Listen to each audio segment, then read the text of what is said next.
नमस्कार दोस्तों। मैं आपका एस्ट्रोलॉजर और गाइड एक नया एपिसोड लेके आया हूँ।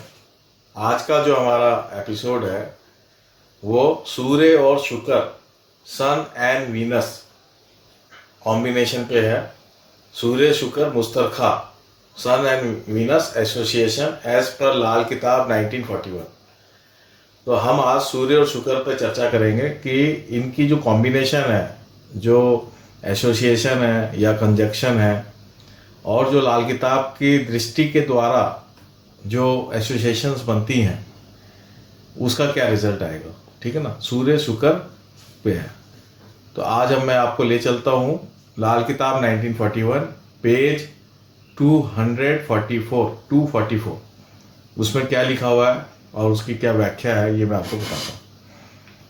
तो पेज 244 में लिखा हुआ है, आपको जैसे पता है कि पहली लाइन में जो है शुरू की जो लाइनें हैं लाल किताब की, उसमें इंपॉर्टेंट बातें बता दी जाती है।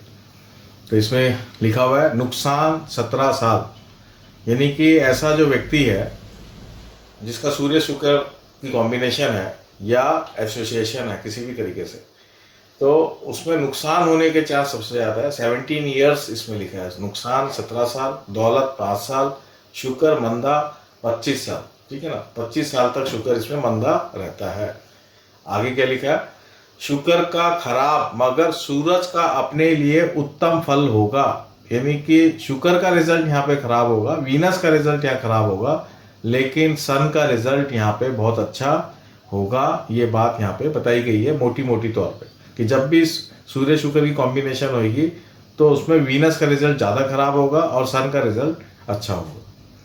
पिता मगर छोटी उम्र में गुजर जावे, यानी कि पिता का कष्ट भी लिखा हुआ है। सूर्य शुक्र कॉम्बिनेशन होने से व्यक्ति को पिता का कष्ट होता है, पिता का सुख उसको नहीं मिलता है, कई बार छोटी उम्र में ही उसका पिता गुजर जाता है। देखिए, सूर्य शुक्र की कॉम्बिनेशन बहुत ज़्यादा कुंडलियों में पाई जाती है। इसका मतलब ये नहीं है कि हर कुंडली के अंदर पिता का कष्ट हो रहा है, ऐसा नहीं है, या हर कुंडली में पिता छोटी उम्र में गुजर जाएगा, ऐसा नहीं होता है। कुछ कंडीशंस हैं जिसमें सूर्य शुक्र की कॉम्बिनेशन होने से पिता छोटी उम्र में गुजर सकता है, ऐसा प्रोमिनेंट हो जाती है। तो आपको इसके लिए आपको बृहस्पति को देखना चाहिए, जुपिटर को देखना चाहिए, खाना नंबर 9 को देखना चाहिए। उनको देखने के बाद ये सूर्य शुक्र इनको भी देखना चाहिए, तब जाके आप इस तरह का रिजल्ट बताएं। और इसके अलावा एक और कंडीशन है जो आगे लिखी हुई है, वो मैं आपको आगे बताता हूँ। लाल मिट्टी गाजनी, लाल मिट्टी जो होती है वो सूर्य शुक्र की आश्या है, इसलिए आप लाल मिट्टी से संबंधित उपाय कर सकते हैं अगर सूर्य शुक्र दोनों खराब हो रहे हो। गाजनी, गाजनी भी लाल मिट्टी जैसी को ही बोलते हैं, गाजनी भी बोलते हैं उसको, तो आप उसका उपाय कर सकते हैं। कलर होता है रेड कलर टाइप, है ना, मिट्टी का कलर होता है वो, जो गमले वमले में भी कई बार हम लगाते हैं तो मिट्टी का कलर होता है वो। तो वो भी जो है गाजनी, वो भी सूर्य शुक्र की आश्या है। और कांसे का कटोरा, कांसे के पहले बर्तन आते थे, आपको सबको पता ही होगा कि पहले के टाइम जो है कांसे के बर्तन बहुत आते थे, फिर पीतल के बर्तन भी आने लगे। तो कांसे का जो कटोरा है वो सूर्य शुक्र की हाशिया है, हम इसको यूज कर सकते हैं उपायों में। कई बार जो है गेहूं जो है कांसे के कटोरों में भर के जो है मंदिर में दान किया करते हैं या मंदिर में रख के आते हैं, तो इस तरह के बहुत सारे उपाय किए जाते हैं। मसनूई हवाई बृहस्पति, यहाँ पे एक सूर्य शुक्र को मसनूई हवाई बृहस्पति बोला है, केवल बृहस्पति नहीं बोला है, हवाई बृहस्पति। तो हवाई बृहस्पति क्या है? हवाई बृहस्पति लाल किताब में ये बताया गया है कि जो बृहस्पति की जो जानदार सॉलिड आशिया है, जो दिखाई देने वाली आशिया है, वो हवाई बृहस्पति में नहीं आती है। जो एब्स्ट्रैक्ट आशिया है, हवाई बृहस्पति का मतलब जो बृहस्पति की एब्स्ट्रैक्ट आशिया है, जैसे कि मोरल वैल्यूज जो है उसकी एब्स्ट्रैक्ट आशिया है, तो वो अच्छी होगी, है ना। लेकिन जो उसकी सॉलिड जो विजिबल आशिया है वो हवाई बृहस्पति के अंदर नहीं आती है, वो विजिबल इसके लाइफ में नहीं होगी। पैदाइश औलाद के मालिक, अब ये पैदाइश औलाद के मालिक भी जो है हवाई बृहस्पति की आशिया है कि औलाद होने की जो ताकत है, जो औलाद आपके जीवन में आ जाए, उसके लिए जो भी रूहानी ताकत है वो हवाई बृहस्पति है। ये बात यहाँ पे बताई गई है। आगे चलते हैं। दोनों में से एक का काम देगा रूह जबरदस्त बुत हल्का। तो रूह जो है, रूह जबरदस्त बुत हल्का, यानी दोनों में से एक का काम देगा, यानी या तो सूरज अच्छा होगा या शुक्र अच्छा होगा। जब भी ये कॉम्बिनेशन पाई जाएगी तो दोनों में से एक ही अच्छा होगा, दोनों एक साथ रिजल्ट अच्छे नहीं देंगे। एक तो ये बात बताइए। दूसरा इसमें ये बात बताइए कि रूह जबरदस्त बुत हल्का। रूह का मतलब यहाँ पे बृहस्पति है, ये आप ध्यान रखें कि रूह जो है वो बृहस्पति को बोलते हैं। और बुत, बुत का मतलब शरीर, शरीर जिस्म बॉडी जो है वो सूर्य को लेते हैं लाल किताब में, वो सूर्य की आसिया, वो हल्का होगा। यानी कि सूरज और शुक्र दोनों में से एक आसिया ही अच्छी होगी, दूसरी आसिया खराब होगी। और जो उसमें एक बात जो है कि दोनों में से एक आदमी जो है, या तो सूरज या शुक्र जो है रोगी होगा। बुत हल्का, शरीर हल्का है आपका, आपकी इम्यूनिटी कमजोर होगी, बॉडी जो है वो कमजोर होगी, यानी कि ऐसा व्यक्ति रोगी होगा, लंबे समय का रोगी होगा। जो भी रोग लग जाएगा वो लंबे समय तक चलेगा। तो वो सूरज के साथ भी हो सकती है, शुक्र के साथ भी हो सकती है। और रूह जबरदस्त है। रूह जबरदस्त का मतलब ये है कि ऐसा व्यक्ति जो है अच्छे मोरल वैल्यूज को लेके पैदा होगा या ईमान वाला होगा, ये रूह जबरदस्त है। ये बृहस्पति, हवाई बृहस्पति की आशय है एक तरह से। रूह जबरदस्त यहाँ पे हवाई बृहस्पति की बात कर रहे हैं, ठीक है। बृहस्पति की ठोस चीजें सोना वगैरह से ताल्लुक ना होगा। तो यहाँ पे अब देख लीजिए, जो मैं आपको बता रहा था, जो सॉलिड आसियां है बृहस्पति की, जो सोना है, सोना जो है, गोल्ड जो है, वो बृहस्पति की सॉलिड आसिया है, तो उससे उसका ताल्लुक नहीं होगा, वो हवाई बृहस्पति में नहीं आता। तो सूर्य शुक्र जो है मसनूई हवाई बृहस्पति है, ना कि बृहस्पति है। इस बात का मैं बार बार आपको ये बात बता रहा हूँ क्योंकि ये बहुत इंपॉर्टेंट बात है। तो बृहस्पति की ठोस चीजें सोना वगैरह से ताल्लुक ना होगा, यानी कि उसके जीवन में सोना से उसको फायदा नहीं होगा, गोल्ड से फायदा नहीं होगा। अगर उसके घर में गोल्ड होगा तो हो सकता है वो लॉस्ट हो जाए, बिक जाए या नुकसान हो जाए। इस तरह की किसी भी घटना हो सकती है। औरत का मंदा हाल, मंदी सेहत, तपेदिक या दीगर लंबी बीमारियां। यहाँ पे जो मूल बात बताइए कि सूर्य शुक्र में दोनों एक अच्छा होगा, लेकिन दोनों में से मैक्सिमम टाइम में शुक्र जो है वो खराब होगा। तो अगर शुक्र खराब है तो यानी कि जो आपकी स्पाउस है, औरत जो है, उसका मंदा हाल होगा, उसकी हालत खराब होगी, वो फाइनेंशियली भी हालत खराब होगी और सेहत से भी उसकी हालत खराब होगी। और तपेदिक या दीगर लंबी बीमारियां होंगी, यानी कि लंबी लंबी बीमारियां होंगी। तपेदिक यानी जो फीवर होता है वो बहुत लंबा फीवर होगा।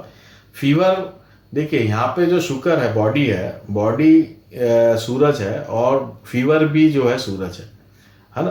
तो आप जब भी स्किन को ऐसे टच करेंगे तो एकदम से ऐसा लगेगा कि ये जो है गरम गरम स्किन है, बिल्कुल ऐसे टच करते ही ऐसे लगेगा गरम स्किन। तो स्किन जो है वो शुक्र है, इस बात को आप ध्यान रखें। स्किन जो होती है बॉडी की, जिल्द जिसे हम बोले, शुक्र में उसको शुक्र बोला गया। जिल्द जो है, कवर जो है, किसी भी चीज का कवर है, जिल्द है, स्किन है, वो वीनस को बोला गया लाल किताब में। तो ऐसे व्यक्ति लंबी बीमारियों से जो है ग्रस्त रहेगा। अब इसमें कंडीशंस आगे लिखी हैं। दोनों बिल मुकाबिल, अगर सूर्य शुक्र आपस में बिल मुकाबिल है तो बचपन, वालदेन बचपन में गुजर जाएंगे। अब देखिए, ये जो ऊपर में मैंने एक बात बताई थी कि पिता मगर छोटी उम्र में गुजर जावे, उसको ही यहाँ पे इन्होंने एक कंडीशन दी है कि दोनों ग्रह अगर बिल मुकाबिल स्टेटस में है, सूर्य और शुक्र आपस में बिल मुकाबिल स्टेटस पे बैठे हैं, तो वालदेन बचपन में गुजर जाएंगे, यानी पिता छोटी उम्र में ही गुजर जाएंगे। तो यहाँ पे एक और कंडीशन यहाँ पे बता दी गई है, राइट। वालदेन बचपन में गुजर जाएंगे, वालदेन यहाँ पिता को कहते हैं। और जिस घर में शुक्र हो उस घर के शुक्र से मुतालका चीजों का मंदा हाल, यानी जिस घर में शुक्र होगा उस घर से संबंधित शुक्र की जो आसिया है वो खराब हो जाएंगी। तो ये भी एक बात बताई गई है कि ये कॉम्बिनेशन अगर युति होके कहीं बैठा हुआ है तो उस घर के हिसाब से शुक्र की आसिया खराब हो जाएंगी, मगर सूरज का बुरा हाल ना होगा।